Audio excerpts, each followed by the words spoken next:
মহব্বতের জিনিস যদি আল্লাহর রাস্তায় আপনি দান করতে কষ্ট হয়, আপনি জান্নাতে ঢোকা দূরের কথা, আর আল্লাহ বলছে তুমি জান্নাতের কাছাকাছি যেতে পারবে না। ওই ব্যক্তি জান্নাত পাবে যেই ব্যক্তি ওয়াদা করে ওয়াদাটাকে পুরা করে। আল্লাহ সুবহানাহু ওয়া তাআলা যেখানে বলেছেন লাইসাল বির আন তুওয়াল্লু উজুহাকুম কিবলাল মাশরিকি ওয়াল মাগরিব, আল্লাহ সুবহানাহু ওয়া তাআলা বলছেন লাইসাল বিররা আন তুওয়াল্লু উজুহাকুম কিবলাল মাশরিকি ওয়াল মাগরিব, পশ্চিম আর পূর্ব দিকে কোন দিকে মুখ ফেরাবে এটা দিয়ে জান্নাত পাওয়া যাবে না। এই বীর মানে হচ্ছে জান্নাত। আপনি এর তাফসীর পেয়ে যাবেন সূরা আলে ইমরান 3 নম্বর সূরার 92 নম্বর আয়াতে, যে আয়াতে আল্লাহ সুবহানাহু ওয়া তাআলা বলেছেন লান তানালুল বিররা হাত্তা তুনফিকু মিম্মা তুহিব্বুন, তোমরা জান্নাতের নাগাল যাওয়া দূরের কথা নাগাল পাবে না, জান্নাতে পৌঁছতে পারবে না যতক্ষণ পর্যন্ত তোমরা ওই জিনিস আল্লাহর রাস্তায় খরচ না করবে যেগুলো তোমরা ভালোবাসো। তার মানে আপনার মহব্বতের জিনিস যদি আল্লাহর রাস্তায় আপনি দান করতে কষ্ট হয়, আপনি জান্নাতে ঢোকা দূরের কথা, আর আল্লাহ বলছে তুমি জান্নাতের কাছাকাছি যেতে পারবে না।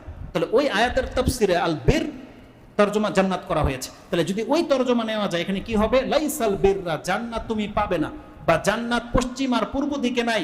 কিভাবে পাবে? ওয়ালাকিন্নাল বিররা মান আমানা বিল্লাহি ওয়াল ইয়াউমিল আখির, জান্নাতে যেতে হলে আল্লাহর প্রতি পরকালে বিশ্বাস লাগবে। তারপরে এক এক করে সেই বর্ণনাগুলো এসেছে যে কিভাবে আপনি জান্নাত পাবেন। সর্বশেষ যেটা কমিটমেন্ট আল্লাহ সুবহানাহু ওয়া তাআলার পক্ষ থেকে বলছেন, আল্লাহ বলছেন ওয়াল মুফুনা বিআহাদিহিম ইযা আহাদু, ওই ব্যক্তি জান্নাত পাবে যেই ব্যক্তি ওয়াদা করে ওয়াদাটাকে পুরা করে। আল্লাহ বলেছে যেই ব্যক্তি ওয়াদা করে ওয়াদা পুরা করে সেই ব্যক্তির জন্য জান্নাত রয়েছে। এটা সূরা বাকারা 2 নম্বর সূরার 177 রয়েছে। সর্বশেষ হাদিস, আরো কিছু বলতাম যেহেতু সময় পার হয়ে চলে গেছে, সর্বশেষ হাদিস যেটা আমি আপনাকে তালকিন করে দিতে চাই, অনেক মারাত্মক একটা হাদিস। সুবহানাল্লাহ। আনাস ইবনে মালিক তিনি বলছেন কালা খাতাবানা রাসূলুল্লাহ সাল্লাল্লাহু আলাইহি ওয়াসাল্লাম তালা ফিল খুতবাতিহি, রাসূল সাল্লাল্লাহু একদিন খুতবায় দাঁড়িয়ে তার খুতবাতে তিনি বলেছিলেন এই কথা, লা ঈমানা লিমান লা আমানাতা লাহু, ওই ব্যক্তির ঈমান নেই যার আমানতদারি নেই। যেই ব্যক্তি আমানতের খেয়ানত করে সেই ব্যক্তি কোনোদিন মুমিন হতে পারে না। লা ঈমানা, তার ঈমানই নাই। লা ঈমানা লিমান লা আমানাতা লাহু ওয়ালা দীনা লিমান লা আহাদা লাহু, ওই ব্যক্তির ধর্ম নাই যেই ব্যক্তি ওয়াদাকে পুরা করে না।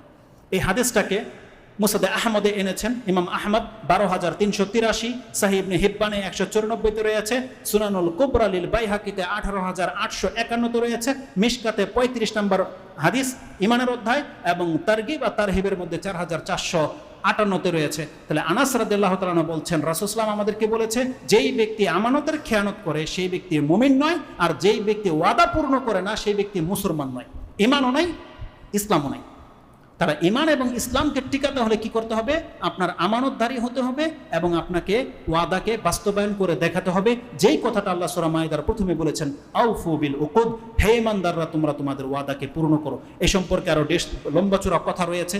একটা হাদিস স্মরণ করিয়ে দিই, যেটা আমাদের আলেমরা কোরআন সুন্নাহ যারা সহিহ হাদিস প্রচার করে তারা, আমি দেখলাম যে কেউ তারাও বর্ণনা করেছে, কিন্তু আশ্চর্য লেগে গেল যে হাদিসটা দুর্বল।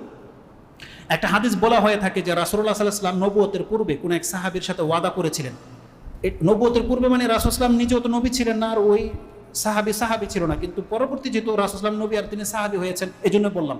তো একজন ব্যক্তির সাথে কিছু একটা বিক্রি করেছে, সে বলছে আপনি এখানে দাঁড়ান, আমি বাসা থেকে টাকাটা নিয়ে আসছি বা আপনার চুক্তি পুরো করে দেব। সে 3 দিন পর্যন্ত আসে নাই, আর রাসূলুল্লাহ সাল্লাল্লাহু আলাইহি ওয়াসাল্লাম ওই জায়গাতেই 3 দিন ধরে তার জন্য অপেক্ষা করছে। 3 দিন, যখন 3 দিন পরে এমনি সেই লোক দিয়ে এখান দিয়ে যাচ্ছে, দেখে যে রাসূল সাল্লাল্লাহু আলাইহি ওয়াসাল্লাম ওখানে দাঁড়ানো, বলছে যে আমি তো ভুলে গিয়েছিলাম, বলছে তুমি আমাকে অনেক কষ্ট দিয়ে ফেলেছো।